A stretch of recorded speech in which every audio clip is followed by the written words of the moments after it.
Hey you guys, thanks for tuning in. This is Team Z32 here, going to show you how you can turn this old rusty crusty rack and pinion into something that's golden and beautiful, just like this one. Wow, look at that. Stay tuned and watch the magic happen, you guys.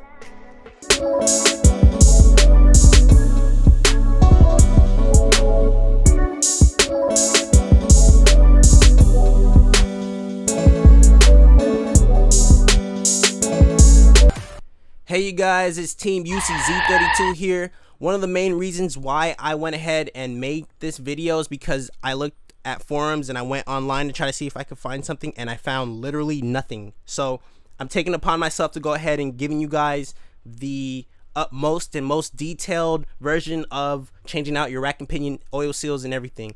So one of the precautions that you guys have to take is, if you still have your rack and pinion still installed into your car, you're going to want to go ahead and remove the boot from both ends and break off the tie rods. I wouldn't say necessarily break off, but just, crack it loose, so that way when you take it off, it's easier for you to take off your inner tie rod, so you don't have to go ahead and take your tie rod ends off, anything like that. So I'm taking a wire wheel so I can go ahead and remove the rust that's sitting on the surface of the rack, and you can do that too.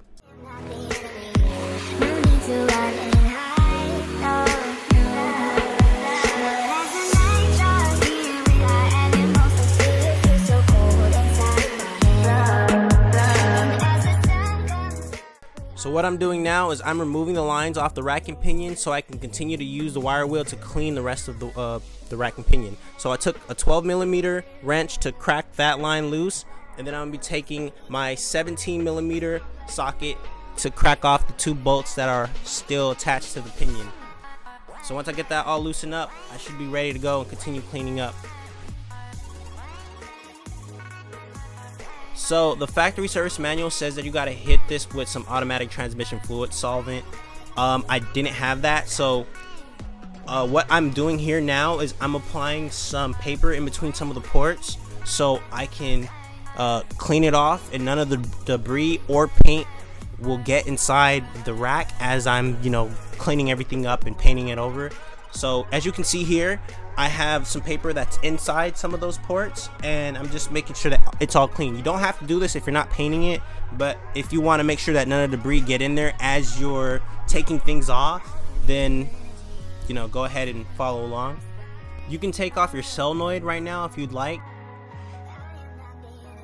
So as you can see here, I have an adjustable wrench. I'm going to be using that to take off the locking nut. I'm not going to be taking it off, I'm just going to be cracking it loose. Then I'm going to be taking that 12mm wrench that you see that's laying down right here, and I'm going to go towards it, and I'm going to remove all the little springs that's sitting on the inside by the pinion.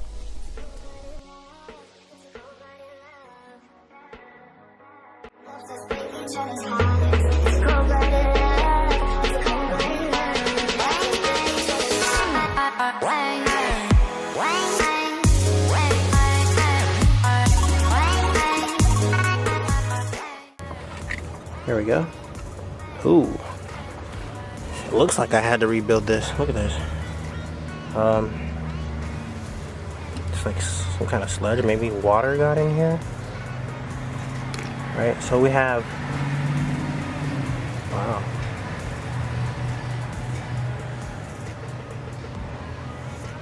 Okay, just want to remember how everything goes. You got the spring, right? Spring here.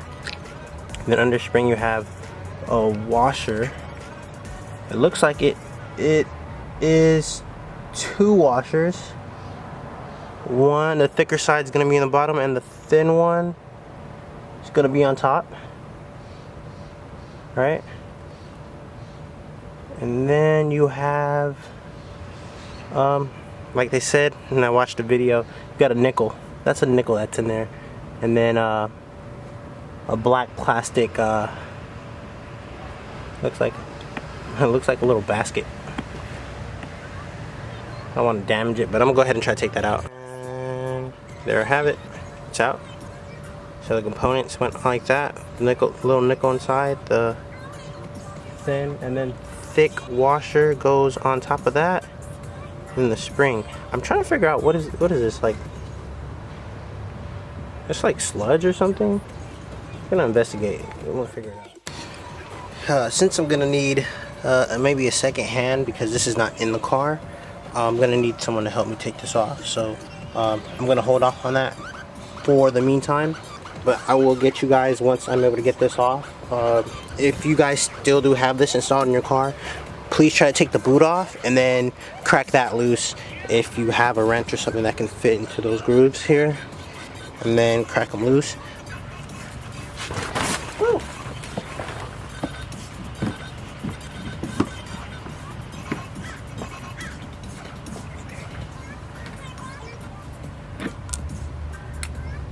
You're gonna want to hold on to this component, for if you lose it, you're gonna be in a heap of trouble. You don't want to lose this because it does not come in the seal kit.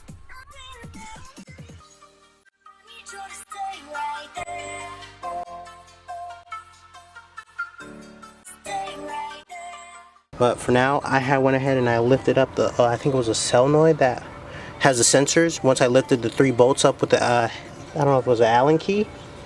You're gonna have 2 O-rings that sit in there. You're going to want to replace those. So once you're able to pull the inner tie rods off, you are going to get to the fun part where you get a drill.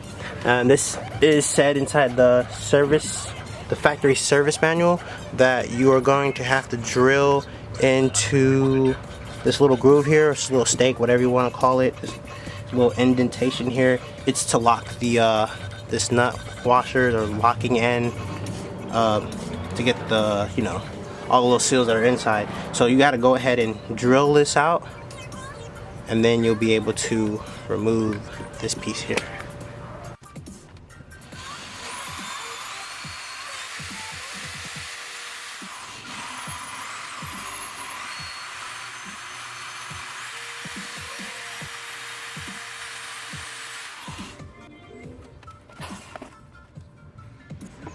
I had a little bit of trouble with this piece only because of not having the right socket, but I used a 158 socket and I used an impact on there. It did crack it loose. If you guys do have that in your luck, if not, go to your auto parts store and find the right part so you can get it off.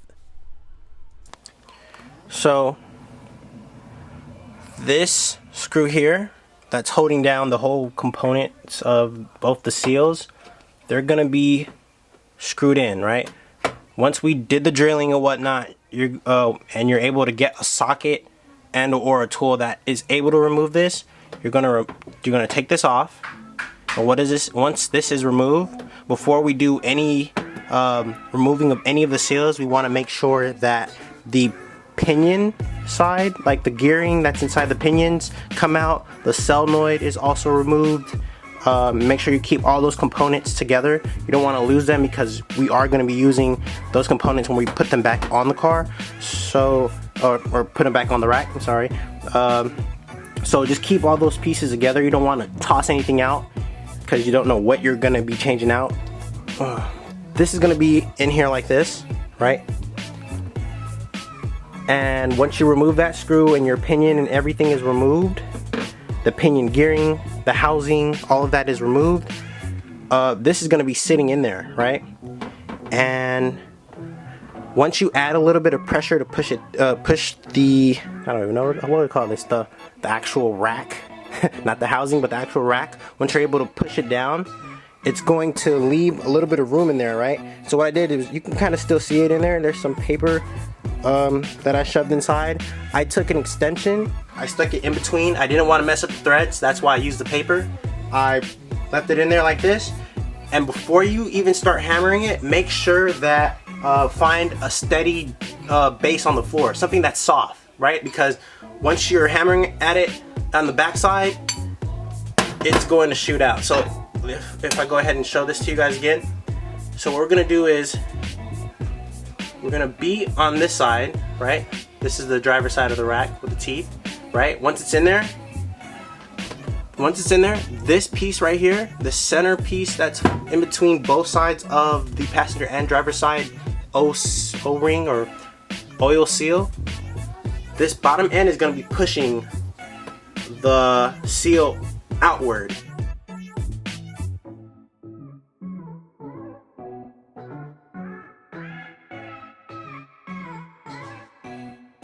What you're gonna do is you're gonna take your rack that this is not going to be in there because everything is kind of already assembled, but I'm just kind of recapping of what you guys are going to do. You're going to take your extension and you're going to take a 21mm socket. You're going to put tape around it. See, I got some tape wrapped around it like this. You're going to insert it from the side with the pinion, right? You're going to insert it from here. It's going to stop. As soon as it stops, that's going to be your starting point. It's not going to go anywhere further because the spacer is still in there, the oil seal is still in there. It's going to stop right here. You're going to take a hammer or a sledgehammer and you're going to tap it. Don't be afraid to hit it, because as you're hitting it, it's going to slowly come down, right? So as soon as you get that completely out, it's going to fall. You're going to get two things. You're going to get the oil seal and you're going to get the spacer. Keep the orientation so you don't forget how that goes, because you're going to be doing that in reverse when putting everything back together. Thanks for tuning in. Like, comment, and subscribe. And if you're lucky, I'm going to go ahead and feature your comment on the next video I upload. Thanks.